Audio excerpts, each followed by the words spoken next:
3 million pages of evidence, thousands of unsealed flight logs, millions of data points, names, themes, and timelines connected.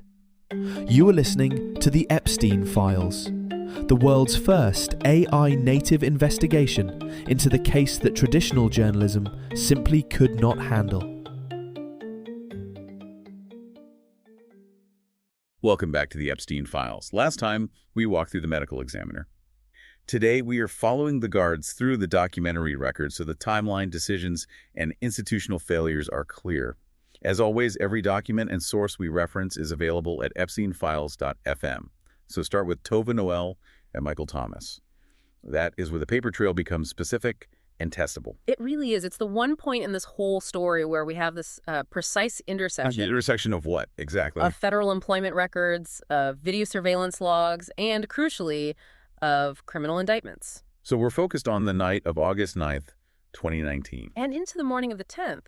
The two subjects are Tova Noel and Michael Thomas, The correctional officers assigned to the Special Housing Unit. The SHU at the Metropolitan Correctional Center in New York, the MCC. Before we get into the individuals, let's establish the environment. The SHU is not general population. This is 9 South. Correct. 9 South is a segregated unit. It's designed for the highest risk inmates. Which means the procedures, the rules, they're different. They're far more rigorous. The post orders, that's the official Bureau of Prisons term for the instructions, are incredibly strict. And we know what they were. We do. The indictment against Jeffrey Epstein jail guards, filed by the SDNY, it lays out exactly what those orders required of them. This isn't a vague set of guidelines. The indictment actually lists specific times. It is extremely specific. The post orders mandate two separate kinds of verification. Okay, what's the first? The institutional count. This is the formal head count. The inmate has to be visually identified. Not just on a list, you have to see them. See them present and living. And for that night, the required counts were scheduled for 4:00 p.m., 10:00 p.m., 12:00 a.m., 3:00 a.m., and 5 a.m. So that's the count. But you said there was a second layer. Right, rounds. Beyond those formal counts, the post orders mandate that officers conduct rounds every 30 minutes. Every 30. It involves walking the tier, looking into each cell, and just ensuring the inmate's safety and security. For any prisoner, that's frequent. For an inmate who is recently on suicide watch. That 30-minute rhythm is the only thing standing between them and potential self-harm. It's a primary preventative measure. So we have this very clear set of instructions. Counts on the hour, rounds every half hour. Now let's talk about the personnel. Noel and Thomas. They were the last line of defense, institutionally speaking. But the documents suggest they were also part of a larger problem. They were symptoms of it. If you look at the pinpoint database records on MCC staffing, it's all there. Michael Thomas, for instance, he was working mandatory overtime. Mandatory? So he didn't volunteer for the shift. He was ordered to stay. That's right. The records show a severe staffing shortage at the MCC around this time. And the pinpoint documents, specifically EFTA 0000181132, they discuss this. They discuss the facility's reliance on overtime just to fill sensitive posts like the SHU. So Thomas was working a double. He'd already worked a full 8-hour shift before he even started the overnight watch on 9 South. What about Tova Noel? He was also on overtime, though the records we have suggest his was voluntary. But the critical factor here is fatigue. It has to be. You have one officer who's been forced to stay, another who's picking up extra hours. And they're both assigned to the most sensitive unit in the entire facility. Manning the watch over the most high-profile inmate in the country. This brings us to the discrepancy. This is the heart of the criminal case. It is. You have two competing realities from the night of August 9th. The paper reality and the video reality. Precisely. The SDNY indictment charges them with falsifying records. And that charge exists because they created a paper reality that was simply not true. What do the physical logbooks show? The SHU logbooks for that night are filled out. They contain signatures, they contain times. Indicating they did their job. Indicating Noel and Thomas performed their counts and their rounds. If you only looked at those paper logs, you'd see it perfectly executed by the book shift. Rounds every 30 minutes, counts at midnight, 3 a.m., 5 a.m. All signed, all clear. But the video surveillance from inside the MCC tells a very different story. It proves the paper logs are fiction, total fiction. What does the indictment say about the video? It details the footage from the internal CCTV system. And it shows that after the 10:30 p.m. round on August 9, No officer entered the tier where Epstein was housed. Not at midnight for the count. No. Not at 3 p.m. No. Not at 5 a.m. No. Not until the next morning. So from 10:30 p.m. until breakfast, that entire tier is what? Abandoned. Physically abandoned, yes. The guards stayed at the officer's station. Which is separate from the cells? It's separated by a locked steel door. They weren't walking the beat. They weren't looking in windows. So the video evidence cited by the prosecution shows a gap. An 8-hour gap where there were no official eyes on Jeffrey Epstein. Let's break down that 8-hour gap. We know what they weren't doing. Yeah. What does the government's indictment say they were doing? The indictment paints this picture of just complete disengagement from their duties. So they weren't busy with other tasks or an emergency somewhere else. Not at all. Yeah. The indictment actually lists their internet browsing history from the computer at the guard desk. This is in the federal filing. Their search history. It is. The prosecutors pulled the data directly from the terminal. And what did they find? Michael Thomas was searching for motorcycle sales and sports news. Motorcycle sales. And Tova Noel was on the same computer at different times searching for furniture deals. So, furniture deals and motorcycle sales. While they were supposed to be guarding Jeffrey Epstein. And sleeping. The indictment alleges that the surveillance video captures both guards asleep at their desks for significant portions of the night. This is the tension in the documents. It's not from a violent event. No, it's the tension of negligence. You have this high-security wing, a prisoner who had a potential suicide attempt just weeks earlier. And the guards assigned to watch him are shopping for furniture and sleeping. But they still picked up the pen. And that's the criminal act. That is the specific criminal act. They would wake up or pause their browsing, and they would falsify the SHU log entries. So they're writing down 12:20 a.m. count clear. 3:00 a.m. count clear. They signed their names to a document they knew was false.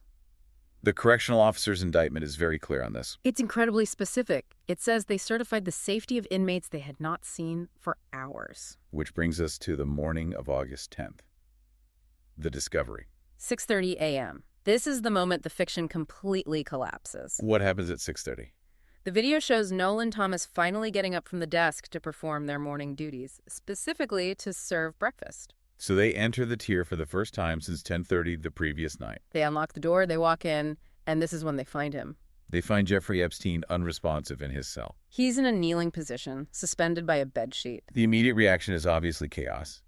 Medical staff gets called. Right, but we need to focus on what was said in those first few minutes after the discovery. The so-called hot mic moment. Exactly. The indictment and the prosecution files, they reference a conversation that happened right there on the tier. A supervisor arrives on the scene. And Tova Noel is speaking to this supervisor. And according to the legal filings, Noel says, quote, "We did not complete the 3 a.m. or 5 a.m. rounds."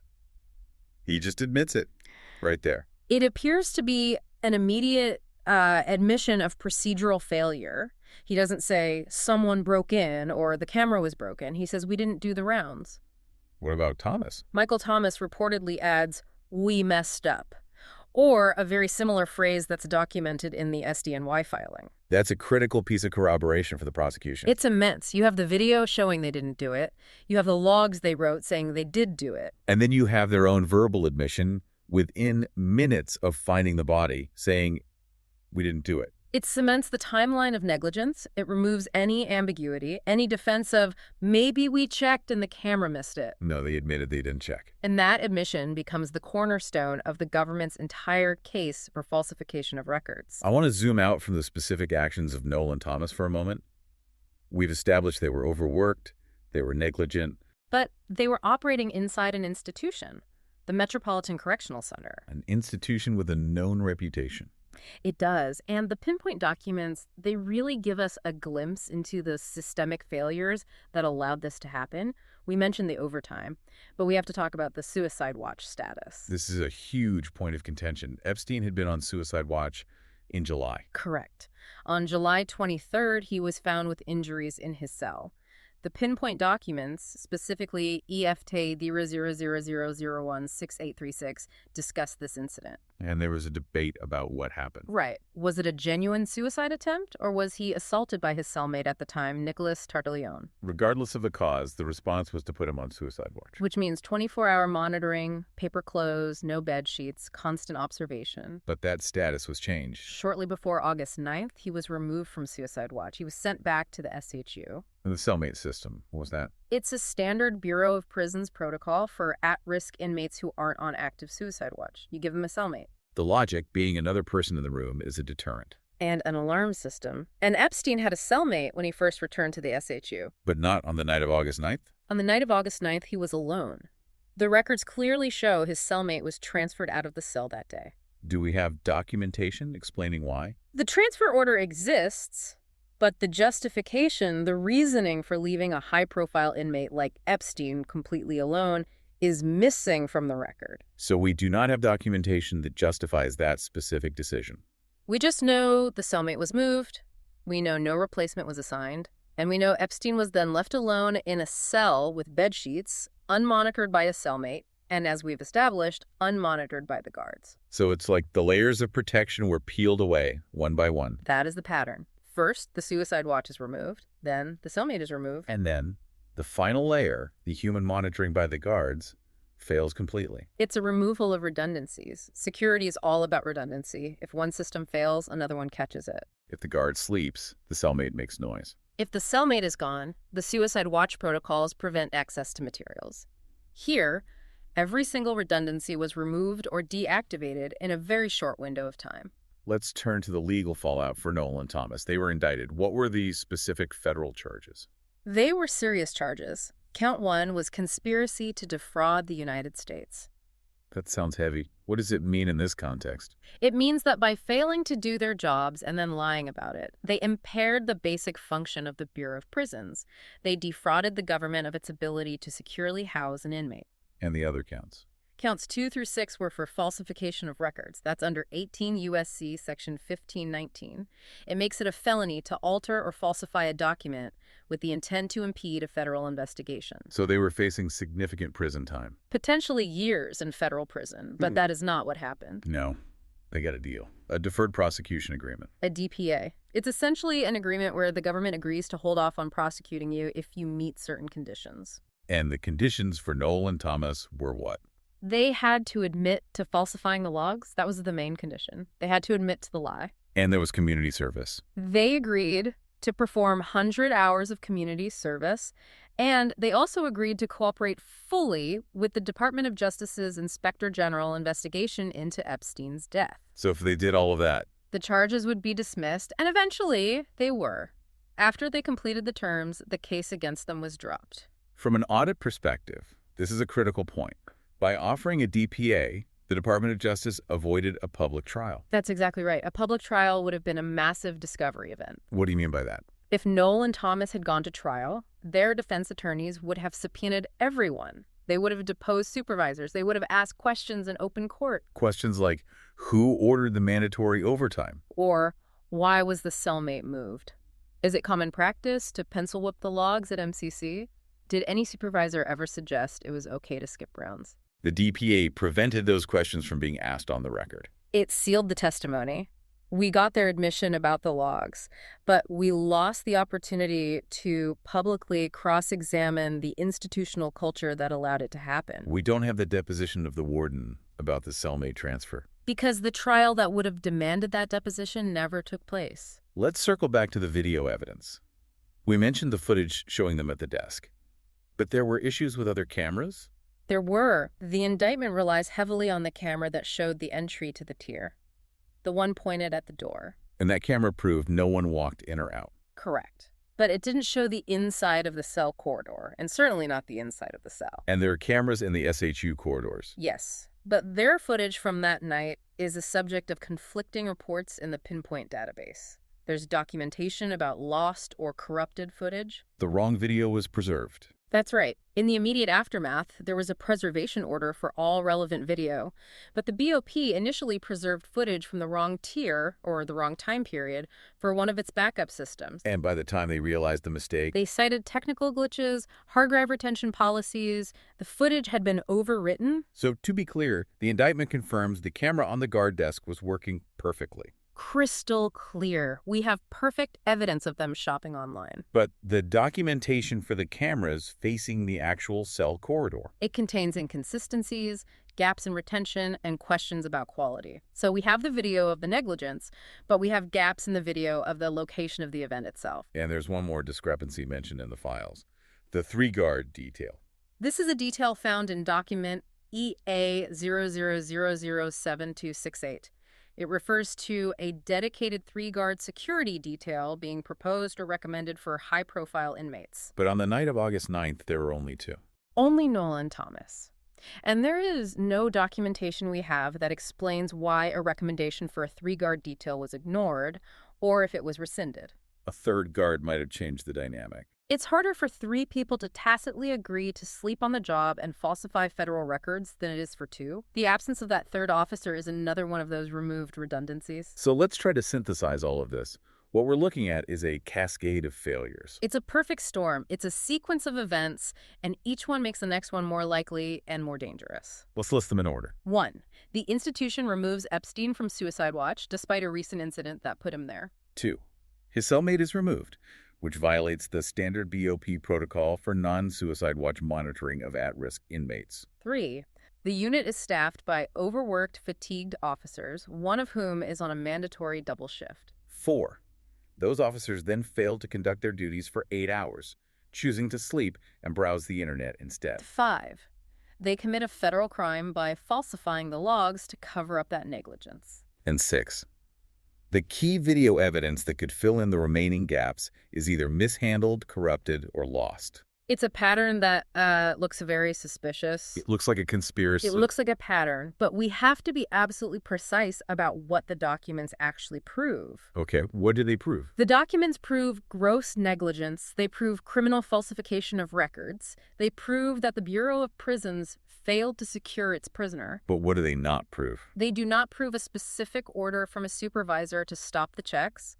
We have not found a single memo, an email, or a witness statement that says, leave Epstein alone tonight. We haven't found a payment record, a payoff. The DPA didn't reveal one. Their cooperation with the Inspector General apparently didn't reveal one. So the paper trail really does end at that guard desk. It does. The falsified logs are the final barrier. They stand between the institutional decisions made by the BOP and the actual event inside that cell. The guards admitted, we messed up. They took the blame for the gap in time. And whether that gap was simply an opportunity for Epstein to take his own life, or if it was an opportunity that was exploited by someone else, that remains the gap in the documentary record. So we have reviewed the indictments, the logs, the plea deals. And the documents establish a clear, undeniable 8-hour gap where the federal government completely lost control of its most high-profile prisoner. And in that gap, the truth of what happened in Cell 9 South was lost. The system failed top to bottom, and the last 2 men in the chain of command signed a logbook saying everything was fine. Next time, Maxwell arrest.